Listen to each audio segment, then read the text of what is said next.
Shalom y bienvenidos a Vía Hafta Yisrael, una frase hebrea que significa amarás a Israel. Esperamos que se queden con nosotros, ya que nuestro maestro, el Dr. Baruch, nos compartirá una enseñanza expositiva de la Biblia.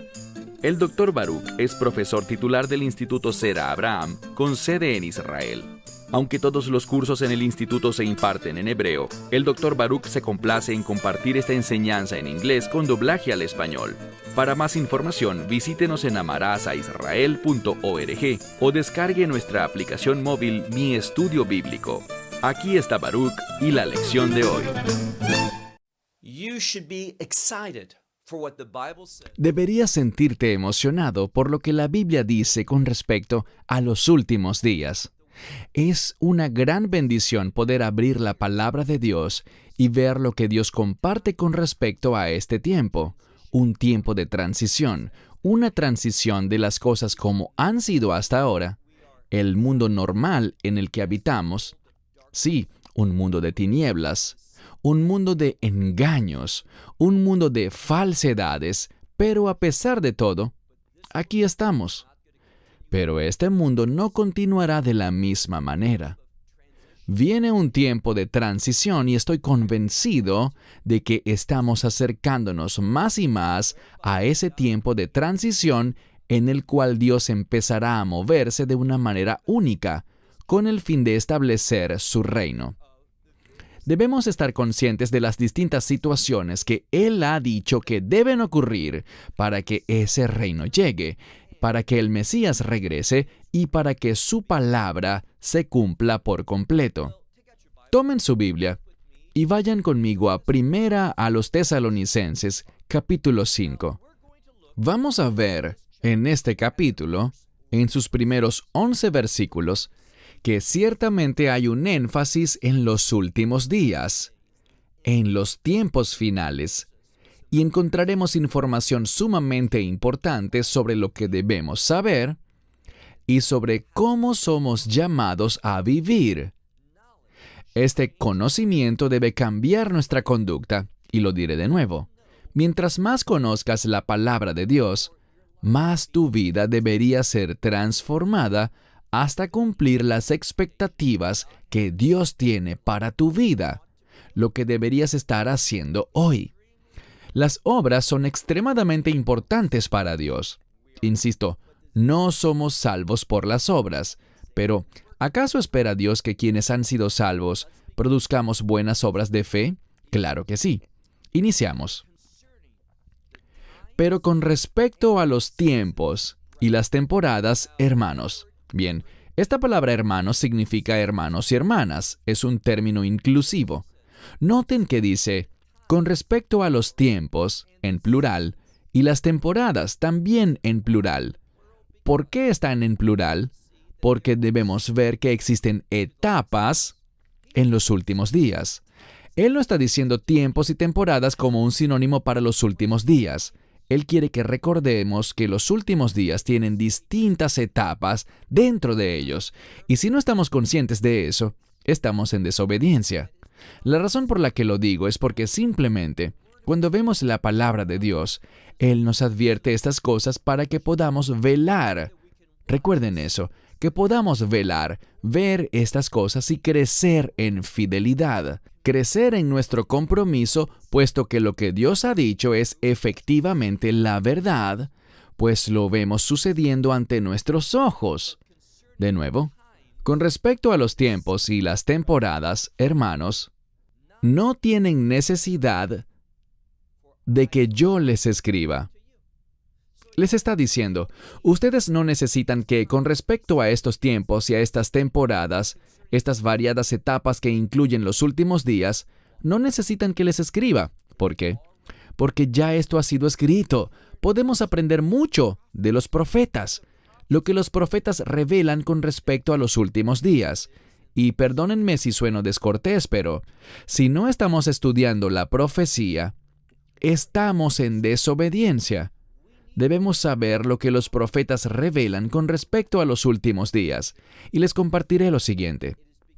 Es debido a ese rechazo a estudiar las profecías que hay muchos maestros enseñando falsas doctrinas con respecto a los últimos días.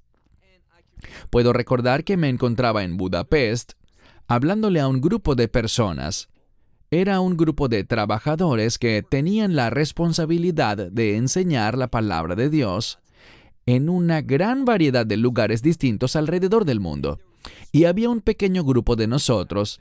Recuerdo que más tarde nos dividimos en sesiones de grupos pequeños para lidiar con un tema que resultaba problemático para mí.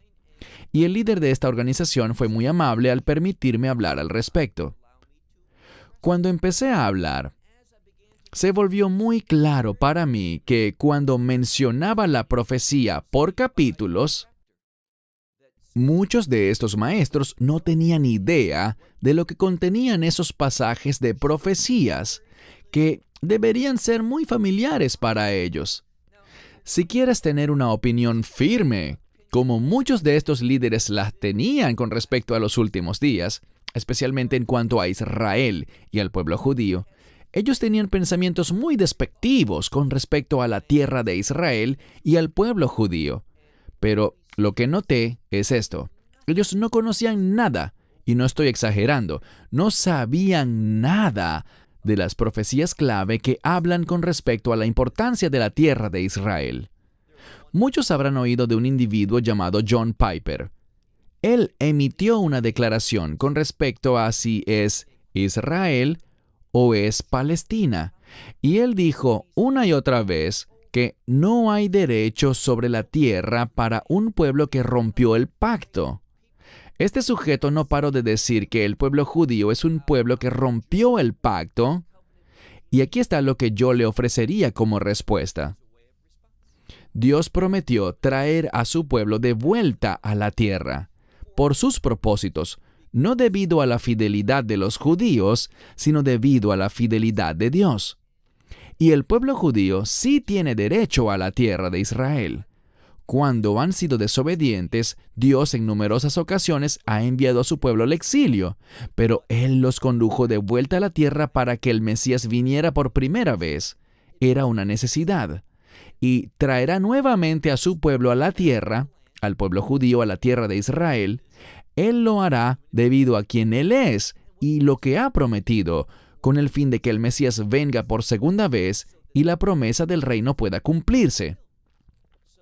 Así que sus pensamientos con respecto a Israel no están alineados a la verdad profética. Por esto Pablo le dice a esta congregación: ustedes no necesitan que yo les escriba sobre estas cosas, porque ya todo ha sido escrito. ¿Dónde? En los profetas. Avancemos ahora al verso 2. Dice: porque ustedes saben, ¿cómo? Muy claramente. Lo saben bien. ¿Qué saben tan bien? Que el día del Señor... Ahora, mucho cuidado. En 2 a los Tesalonicenses capítulo 2, habla sobre el día del Mesías. Aquí no se habla del día del Mesías. ¿Qué es el día del Mesías o el día de Cristo o el día de nuestro Señor Jesucristo? Esa es una referencia que aparece 6 veces en el Nuevo Testamento. Aparece 6 veces en referencia a nuestra esperanza bendita, el rapto. Ese es el día de Cristo. Pero el que vemos aquí es el día del Señor. Y por cierto, si revisas las Escrituras, las del Nuevo Testamento, encontrarás que este es uno de los pocos, si no el único lugar, en el que el día del Señor con ese nombre es mencionado. Este día que se llama el día del Señor no es un día para los creyentes. El día del Señor es para los enemigos de Dios, para quienes buscan torcer los propósitos de Dios, y por tanto dice, lee con cuidado el verso 2. Porque ustedes saben muy bien, o claramente, que el día del Señor, ¿qué día es ese? El día de su juicio, el día de su ira. Como ladrón en la noche, así llegará. Vamos a ver algo. En muchas ocasiones, he compartido con diferentes grupos sobre los últimos días y con frecuencia me encuentro con pastores en distintos países a quienes les pregunto, Yeshua, ¿Jesús viene como qué? Y todos dicen, como ladrón. Pero la verdad es que así no es como viene Él para los creyentes. Si te fijas en Lucas capítulo 12, dice que vendrá a ministrarnos, a servir a los creyentes cuando venga en busca de los creyentes en el rapto. Lo que vemos aquí es el día del Señor y es para el mundo. Oye bien, para el mundo, para quien Él viene como ladrón en la noche. ¿Cómo puedo estar tan seguro? Sigamos leyendo porque se volverá muy claro. Verso 3. Porque cuando ellos digan paz y a salvo, o podríamos decir paz y seguridad. Bien, este día llegará en medio del imperio del anticristo. Sabemos que vendrá un tiempo de gran inestabilidad, y una de las principales fuentes de esa inestabilidad será Irán. Irán se expandirá como lo está haciendo ahora, pero aún más, antes de la semana 70 de Daniel. Y ellos generarán gran inestabilidad en el mundo. Pero el anticristo detendrá a ese imperio, que tendrá su cuartel general en Irán. El anticristo derrotará al imperio del carnero de Irán. El anticristo representa al imperio del macho cabrío del cual habla Daniel capítulo 8. Y él traerá un tiempo de paz y seguridad o tranquilidad. Y no solo eso, si lees con cuidado también prosperidad. El mundo amará todo eso, pero noten lo que dice Pablo aquí. Porque cuando digan paz y seguridad, entonces ¿qué? Llegará de pronto para ellos, ¿qué llegará? Sobre ellos vendrá destrucción. Así que cuando ellos proclamen que hay paz y seguridad, que todo está bien, de pronto, ¿qué ocurrirá? Sobre ellos caerá destrucción repentina. Eso es lo que leemos aquí. ¿Y cómo llegará? Dice, tal como dolores de parto o trabajo de parto. Realmente no hay diferencia. Sé que algunos quieren diferenciar los dolores de parto del trabajo de parto, pero es el mismo término en hebreo y en griego. Dice, tal como los dolores de parto sobre una que tiene en el vientre. Esto es un modismo para referirse a una mujer embarazada. Sabemos algo. Los dolores de parto hablan de algo que está por suceder, algo que conlleva un propósito detrás. Y esos dolores de parto son necesarios, como enseñaba Yeshua, para que el Mesías establezca su reino. Entonces aquí vemos una correlación fuerte entre lo que enseñaba Yeshua y lo que Pablo está diciendo. Leamos de nuevo la segunda parte del verso 3. Tal como los dolores de parto sobre la mujer embarazada, o literalmente sobre una que tiene en el vientre, es decir, que ha concebido en su vientre. Y, noten lo que dice, no pueden huir, no pueden escapar. Así que de estos dolores de parto que vienen, es imposible escapar. Él dirigirá unas palabras a los creyentes en un momento, pero recuerden esto, que será imposible escapar. Pasemos al verso 4. En el verso 4 es cuando él empieza a hablar sobre esta distinción entre el mundo, aquellos que experimentarán el día del Señor, no el rapto, sino el día del Señor, la ira de Dios, como ladrón en la noche. Noten lo que dice el verso 4. Y tu Biblia dirá esto mismo, no es un tema de interpretación, sino simplemente de leer lo que está escrito. Dice, pero ustedes, hermanos, esta palabra pero es importante porque es una conjunción que indica una interrupción. Él viene hablando de aquellos que pertenecen al mundo, aquellos sobre los que el día del Señor llegará como ladrón en la noche. Un ladrón entra secretamente. Un ladrón no se anuncia a sí mismo y para ellos el día del Señor será una sorpresa. Pero les tengo buenas noticias. Leeremos este verso en un momento. Lo compartimos aquí antes de iniciar el programa. Pero nosotros no experimentaremos el día del Señor. No hemos sido designados para ese evento. Dios ha prometido que nos removerá de la tierra antes del día del Señor, antes de la ira de Dios. Entonces no es relevante para nosotros y por tal razón leemos en el verso 4, pero ustedes, hermanos, ustedes no están en tinieblas, qué buena palabra, para que este día llegue sobre ustedes, para que los sorprenda a ustedes como ladrón. Entonces, justo allí, noten lo que dice. Pero ustedes, hermanos, creyentes, no estamos en tinieblas. Por tanto, ese día no nos sorprenderá a nosotros como ladrón. ¿Por qué? Porque nosotros no pertenecemos a las tinieblas y no estaremos presentes aquí, lo veremos en unos minutos. No estaremos aquí para el día del Señor. Es una promesa. Pero no obstante, leamos de nuevo el verso 4. Pero ustedes, hermanos, no están en tinieblas para que este día los sorprenda a ustedes como ladrón. Verso 5. Porque todos ustedes son hijos de luz, y ustedes también son hijos del día. Recuérdenlo. Hay quienes son hijos de las tinieblas. Ellos hacen sus actividades en la noche, pero nosotros no. No hay nada escondido acerca de nosotros.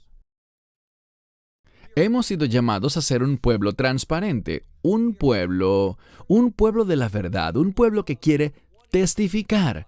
No tenemos nada oculto. Todo lo que tenemos lo queremos compartir. Hay apertura.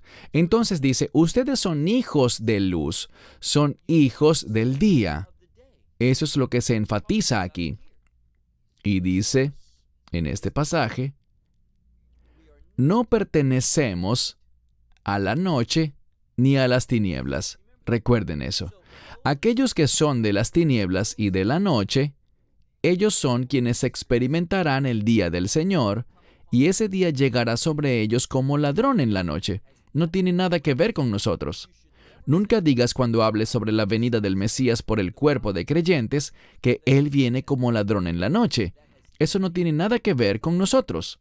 También leemos en Apocalipsis 3 que dice que solo si no estás viviendo una vida de arrepentimiento y si no eres alguien que conoce al Mesías, entonces ese día te sorprenderá como ladrón en la noche, pero no será así para los que son verdaderos creyentes. Ahora dice, verso 6, por tanto, aquellos, dice, por lo tanto, no se duerman como los otros, como los demás. No somos llamados a estar durmiendo. ¿Qué significa eso? A ser indiferentes, ignorando lo que está sucediendo en el mundo. Bien, hay un asunto muy pesado en escatología, en el estudio de los últimos tiempos, y es el siguiente. Notaremos que Pablo nos enfatizará algo que vimos antes del programa y lo volveremos a ver ahora. Pablo enfatizará que somos llamados a velar. ¿Qué estaremos velando? Las señales proféticas que nos indiquen que hemos llegado a los últimos días y que nuestra esperanza bendita, el rapto, se aproxima. La enseñanza que dice que el rapto ocurrirá de manera inminente y que puede suceder en cualquier momento es falsa. Cuando ves toda la escritura que se ha dado sobre la inminencia supuesta del rapto, descubrirás que eso no es lo que dice realmente. Simplemente dice, estén preparados. Nadie sabe el día o la hora. Pero solo porque no sepamos el día ni la hora, eso no significa que puede ocurrir en cualquier momento. Esa es una conclusión falsa. Sabemos que la Escritura, y lo estudiaremos cuando veamos segunda a los Tesalonicenses en unas semanas. Todas estas lecciones han sido ya grabadas, pero no han sido publicadas, mas lo serán después de primera a los Tesalonicenses. Y lo que nos dice aquí es que se supone que hagamos algo. Nosotros somos del día, pertenecemos a la luz, dice aquí. No somos de las tinieblas, ni tampoco de la noche. Por lo tanto, dice, no durmamos como los demás. ¿Qué debemos hacer? Mitad del verso 6 dice, sino que en cambio, velemos. Esta es una palabra que se repetirá luego en el verso 10. Deténganse en esta palabra, velemos. No hace mucho tiempo me encontraba en Rumania y estudiábamos este pasaje de la Escritura. Les he mencionado anteriormente que en muchas Biblias en español lo colocan como estemos alertas, estemos despiertos, no nos durmamos, pero esa es una traducción imprecisa de la palabra. Esta palabra significa, es casi como un término militar que implica vigilar. Hay una diferencia entre simplemente estar despiertos y vigilar o velar. El término que se utiliza en la Biblia rumana lo expresa mucho mejor que en inglés y en otros idiomas. Dice nuevamente el verso 6, nosotros, por tanto, no durmamos como hacen los demás, sino velemos. ¿Y qué más? Y seamos sobrios. Este término sobrios en griego significa operar y comportarnos con conocimiento. ¿Conocimiento de qué? De la verdad. Creemos en la revelación de Dios y por tanto actuamos a la luz de ella. Ella se vuelve la base de nuestros pensamientos, nuestras palabras y nuestras obras.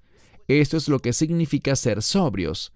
Es conducirnos apropiadamente de acuerdo con la verdad, de acuerdo con el conocimiento. Y dice que con el fin de cumplir esto y saber cuál es la verdad en una situación dada, y quiero aclarar algo, la palabra de Dios es la verdad, pero necesitamos saber qué parte de la palabra de Dios es relevante para esta situación, para este acontecimiento. ¿Cómo debo responder? Entonces, esto que vemos aquí, la sobriedad, es ser capaz de discernir y entender cómo utilizar, qué conocimiento poner en práctica y cómo actuar basado en una situación particular. Entonces dice de manera enfática, pero nosotros velemos y seamos sobrios. Verso 7. Porque los que duermen, ¿cuándo duermen? De noche ellos duermen. Y también los que se embriagan, ¿cuándo se embriagan? De noche se embriagan. Este término significa una influencia que les hace imposible funcionar adecuadamente. Para esto se alude aquí a embriagarse. Hay una influencia y sabemos cuál es, el alcohol. El alcohol es un elemento que destruye a las personas. Puede matar a la gente. Si bebes demasiado por mucho tiempo, puedes morir por esa causa. En segundo lugar, debido a que estás bajo la influencia del alcohol, no puedes percibir las cosas apropiadamente. Eso afecta tu habilidad para responder e incluso para saber cómo responder. Muchas veces si estás borracho verás cosas que ni siquiera están allí. Serás engañado gracias a la influencia del alcohol. Por esto dice que ellos no pueden estar alertas, no pueden velar adecuadamente porque pertenecen a la noche. Están bebiendo por la noche, es lo que dice. Avancemos al verso 8. Pero nosotros, en contraste con eso, hay una diferencia. Nosotros que somos del día, ¿estamos cómo? Estamos sobrios. Siendo del día, podemos responder adecuadamente. Podemos discernir y saber qué hacer porque somos del día. Y luego dice pónganse o vístanse, es un término que implica prepararse. Vístanse con la coraza de la fe. Cuando le pertenecemos al día, podemos ver qué está pasando y este elemento de la coraza es para defendernos. Es algo que nos protege. ¿Por qué? Bien, en este tiempo seremos atacados. Este es el discernimiento que necesitamos. La persecución se aproxima, así que nos dice que nos coloquemos la coraza de la fe, también del amor, y el casco. ¿Cuál es el casco? La esperanza de la salvación. Y aquí la esperanza de la salvación es la promesa de Dios de una victoria futura. Sabemos algo, que los que perseveren hasta el fin serán salvos. ¿Qué significa eso? ¿Que tienes que perseverar con el fin de alcanzar la salvación? Eso es lo que enseña el calvinismo, pero está mal. Eso no es lo que quiere decir este verso. Leemos que los que perseveren hasta el fin serán salvos, y eso significa que tú al final, tú perseveras porque hay una victoria venidera. Es una palabra que brinda ánimo. Persevera, soporta estas cosas porque al final la victoria llegará. ¿Cuál victoria? el reino de Dios. Esto no se refiere a la salvación, a cómo ser salvo, sino que se refiere al resultado de la salvación, de la misma manera que debemos entender teológicamente, doctrinalmente, que existe un pago por la salvación. Ese pago fue realizado, yo lo recibo, y por lo tanto soy salvo. Mi relación con Dios es restaurada y ahora tengo la promesa y la esperanza del reino. La esperanza siempre se relaciona con las promesas de Dios, pero el segundo aspecto que se relaciona con la salvación es recibir el resultado de ser salvo. La experiencia del reino, y de eso es de lo que se habla aquí. La esperanza de la salvación es permanecer esperanzados, creyendo, apasionados, comprometidos con esa verdad del reino. Verso 9. Ahora, tenemos 3 versos más y quiero que veamos cuán importantes son estos versos. Él dice, mira el verso 9, porque Dios no nos ha puesto o asignado o destinado, ¿para qué? Dice que Dios no. Y este no es enfático. Dios no nos ha designado o destinado para ira. Yo resaltaría esto porque es una promesa maravillosa. Tengo plena seguridad gracias al Evangelio. Yo recibí el Evangelio por fe. Yeshua HaMashiach, Jesucristo, es mi Señor.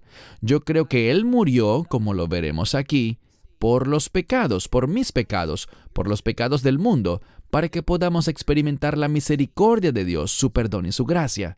Por tal razón yo tengo certeza, puedo tener total y absoluta seguridad ¿de qué? De que no experimentaré la ira de Dios. ¿Por qué?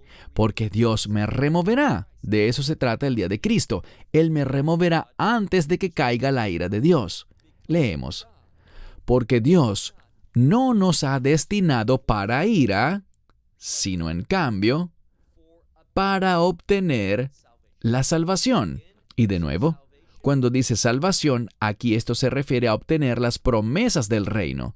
No solo estar en el reino, sino experimentar la bondad, las bendiciones, las promesas del reino. Entonces tenemos la esperanza de que obtendremos esta salvación del reino. ¿Y cómo la obtenemos? Mira la parte final del verso 9. Queda muy claro. Hay un solo camino. Por medio del Señor. Literalmente, nuestro Señor, el Mesías Yeshua. Permítanme señalarles que existen personas como, por ejemplo, Oprah Winfrey. Ella nunca ha estudiado teología de una manera formal, no tiene entrenamiento en este sentido, pero continuamente emite muchas declaraciones blasfemas. Y dice que, por supuesto, deben haber muchos caminos. Ahora, ella asegura ser algo que no es, pues ella se autodenomina cristiana. Pero les digo algo, si alguien dice ser cristiano, pero piensa que Yeshua no es el único, que Él no es el único camino para el reino de Dios, sino que existen muchos caminos, y ella dice, yo elegí este camino para mí, pero hay otros. Esa persona no es creyente. Ella no sabe quién es Yeshua. ¿Qué dice la Biblia? Dice, por ejemplo, en Hechos 4:12, que no hay otro nombre bajo el cielo dado a los hombres, a hombres y mujeres, a la humanidad, además del nombre de Yeshua, por el cual podamos ser salvos. Entonces no hay otro nombre, no hay otro que pueda salvar. Y si no recibes a Yeshua por nombre, llámalo Jesús, Jesus, Jesús, Yeshua, cualquiera sea tu idioma. Realmente no importa cómo pronuncies ese nombre, estamos hablando de Jesús de Nazaret, Yeshua HaMashiach. Si tú no le recibes a Él, no tienes esperanza, y la ira de Dios caerá también sobre ti.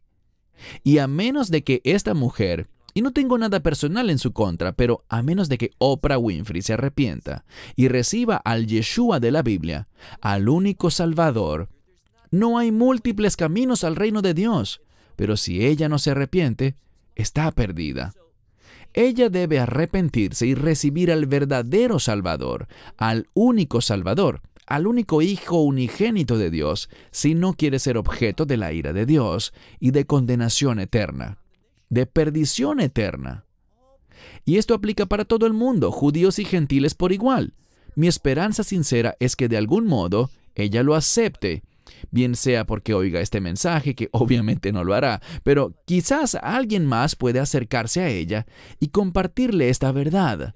Y Dios quiera que ella lo acepte y haga una verdadera confesión de fe, y que entienda que en su condición actual, ella no es seguidora del Mesías. Dice aquí, miren el texto: por nuestro Señor, el Mesías Yeshua, verso 10, aquel es el único que ha hecho esto, aquel que murió por nosotros. ¿Cuándo murió? El día de la Pascua.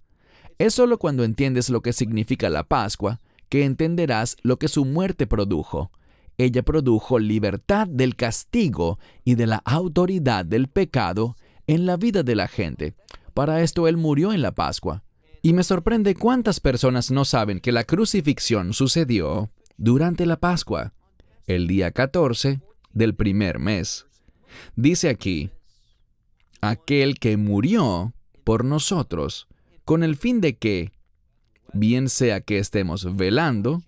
Ahora la implicación es esta: si estás vivo y eres un creyente, estarás velando. Pero si no conoces la verdad profética, ¿qué estarás velando entonces? Serás como esas personas en Budapest con quienes compartía y que desconocían los eventos proféticos. Por tanto, asumían un montón de cosas porque no tenían conocimiento de las Escrituras, lo cual los llevaba a realizar declaraciones doctrinales que constituyen herejías.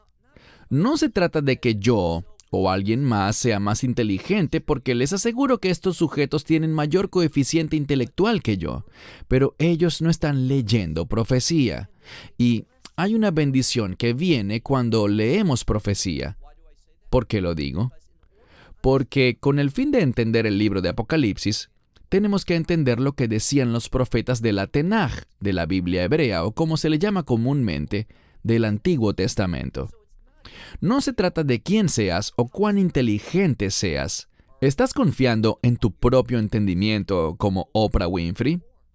¿O estás apoyándote en la autoridad de las Escrituras, leyendo toda la palabra de Dios, sin asumir cosas basado en lo que tiene sentido ante tus ojos, o torciendo ciertos pasajes porque quieres forzarlos a que apoyen tus ideas en vez de hacer un estudio completo y profundo de ellos?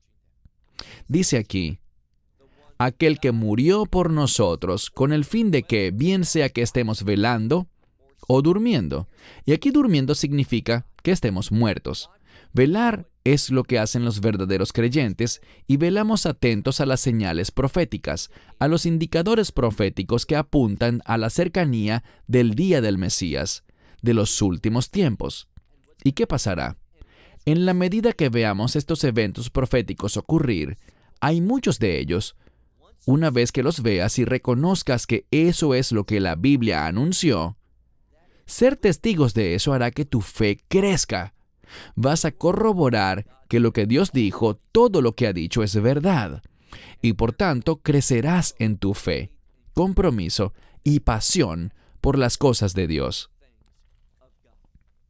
Leemos, con el fin de que, bien sea que velemos, o bien sea que durmamos, juntos con Él. Y de nuevo, algunos dirán, esto no es un buen griego clásico. Y es verdad, no es griego clásico, es griego koiné. Y el griego koiné tiene reglas muy diferentes al griego clásico. ¿Por qué?